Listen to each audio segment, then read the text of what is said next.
Here's my top 15 list of tools and ingredients for pie making, and for other things, quite frankly. Number 1, a shaping pin, also known as a French pin, but I have mine made very specifically so that when I roll out dough, I can use the shaped side or edge, tilt it, and shape my dough.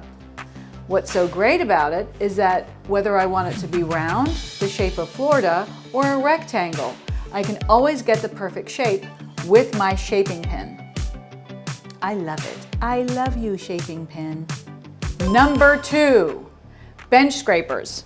Bench scrapers are fabulous for all manner of things, cleaning up your bench mainly, but also for cutting things, for docking dough. Anytime you need a sharp but not a bloodletting tool, this is your thing. This is the best.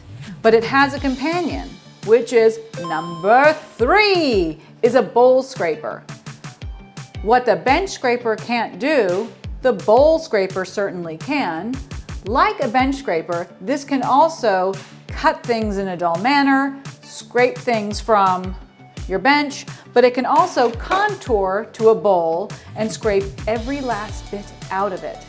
And more importantly for pie baking, as you are rolling, if you get anything gunked on your pen, you can take this lovely tool, shape it, and scrape off any nubbins that happen to be sticking to it that will make weird marks on your finished dough. And it won't scrape or cause splinters on the wood. It's very gentle. Number 4, a giant 13 to 14 quart bowl. Make sure that if you go online to purchase one, you specifically put in 13 to 14 quarts, because when you look at a picture of a bowl, no matter whether it's dollhouse size or giant, they all look the same size on the internet unless you actually know the quart capacity of it. So 13 a quart, 14 quart is perfect for pie making. It gives you room to flick the dough around, to compress it without it going all over the floor. Big bowl, 13, 14 quart bowl, wonderful thing. Number 5, cheap, and I mean cheap, pie tins. These are the best. First of all, because they transfer heat really well. All your fancy pie tins, all they do is they melt your dough. They boil your dough. They don't bake your dough. But these are so flimsy and thin that the heat gets to the bottom crust lickety-split, almost as fast as it gets to the top crust. Not only that, if you really want heat transference, it's really easy to poke holes in it to make sure the heat hits it. If you put it on top of a pizza stone, it will get hot even faster, and more importantly, if you forget it at someone's house, you really don't care. If you blind bake, this is perfect for blind baking upside down. And that's when you pre-bake your crust, your bottom crust, because you're gonna fill it and bake it again. And in this case, what you would do is you would take your lined pie tin, put this one on top, flip it upside down, bake it on a piece of parchment lined sheet pan, and then when you're done after 10 minutes, flip it because it's super light. Take this off, gravity, bippity boppity boo. It'll be perfect. And then you bake it for a few more minutes until the raw dough sheen is gone. The best way to blind bake, and the easiest because these are so light. Number 6, instant clear gel. It's for thickening. It's my favorite thickening agent for fruit pies, and specifically for any kind of pie that is jewel colored. And that means blueberry or cherry, because it doesn't make anything cloudy. They look as jewel-like as if they came straight from the tree. So you just add 2 to 3 tablespoons to your sugar, not to your floor, and then you stir it up, and you have to include it in the sugar. If you don't stir it up with the sugar, it will clump. And then you add it straight to your fruit ingredients. And that's all you do. The other thing is, if you're not sure about how much to use, if you add too much, it doesn't get gummy. Instead, it has a really nice custardy texture. So if you are unsure and you feel like you've over thickened, don't worry, the texture will still be divine. Number 7, crust dust, yet another ingredient. Crust dust is the perfect thing to put at the base of your pie. And what it does, If you're making a juicy fruit pie, if you put a little bit, just about a teaspoon, as the fruit starts juicing out, it starts to thicken before it actually hits the dough. So it's just a little bit of insurance to stop the bottom crust from being soggy, and that's crust dust. Lucky number 7, egg wash. Egg wash is the perfect glue to glue on your top crust. Also great for shine, also great if you want to put a lovely sparkle on top of your pie. In order for that sparkle, that sugar, to stick, you need a little bit of glue. And the best glue, egg wash. 1 egg whisked together with a tablespoon of lukewarm water, whisk it super fine, and you've got egg wash. Super easy and very versatile. Number 8, giant spatula. Giant spatulas are one of my favorite things. It is very versatile as well, but my favorite thing that it does, it transfers your lattice to the top of your pie. All you have to do, yes please, is that. Easy peasy. When I build my lattice, I make sure that I put it on my giant spatula, I put it in the refrigerator to get it nice and cold, and then it's easy just to slip it on your pie, lickety-split. Not a problem at all.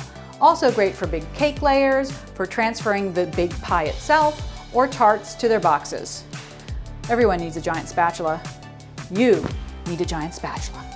Number 9, a ruler, just like in elementary school. Obviously you're gonna measure things with it, but it's great if you want specific measures for your lattice strips. So you can have 1 inch width, 1/2 inch width, 2 inch.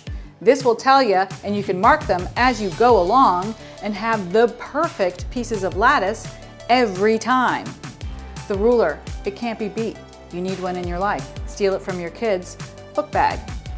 Number 10, scissors.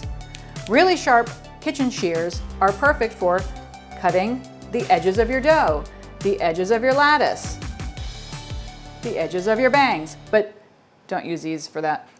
And just snip around, snip around, snip around. Number 11, pastry brush. The pastry brush just flicks off any errant flour that you don't need on your dough, but it's also perfect for brushing on egg wash. So if you want egg wash on the top of your pie, the pastry brush is your friend. Number 12, bench flour. All bench flour is flour that you've taken from your all-purpose flour bag and put it in its own vessel. And the reason is that you don't want to get your grubby hands in your clean bag of flour. So bench flour is there for you when you want to put those grubby hands into something and dust your workbench. Bench flour, it's for everyone. Number 13, sugar in the raw, or I like to call it Starbucks sugar. Next time you go get yourself a coffee, get a couple packets of sugar in the raw and put it in your pocket because it's the perfect sugar to fancify the top of your pies. Just 1 or 2 packets that you find in your pocket will be enough for the top of a pie. Just buy some coffee and tip them nicely. Number 14, my hands, your hands, our hands are the best tool. They let you crimp, they let you weave, they let you do all the things. So if I want to make sure that my pie, the edges, are tight and secure, only my fingers can make sure of that. Sure, you can use a fork, but do you really want to? I'm going to use my fingers. Number 15, the lattice roller. You know this thing. You've seen this pattern. You've gone to a pastry shop and you've seen it and you thought, what magic is this? It's not magic, it's just a roller, and you too can have it in your very own home. All you have to do is apply pressure to the dough and voila, you get this amazing pattern. The other great thing about it is that you need very little dough to do it. So if you only have a small strip of dough left, use this and it can cover an entire pie. This is a lattice roller and it is a game changer. You need one in your life. Number 16, the herb cutter.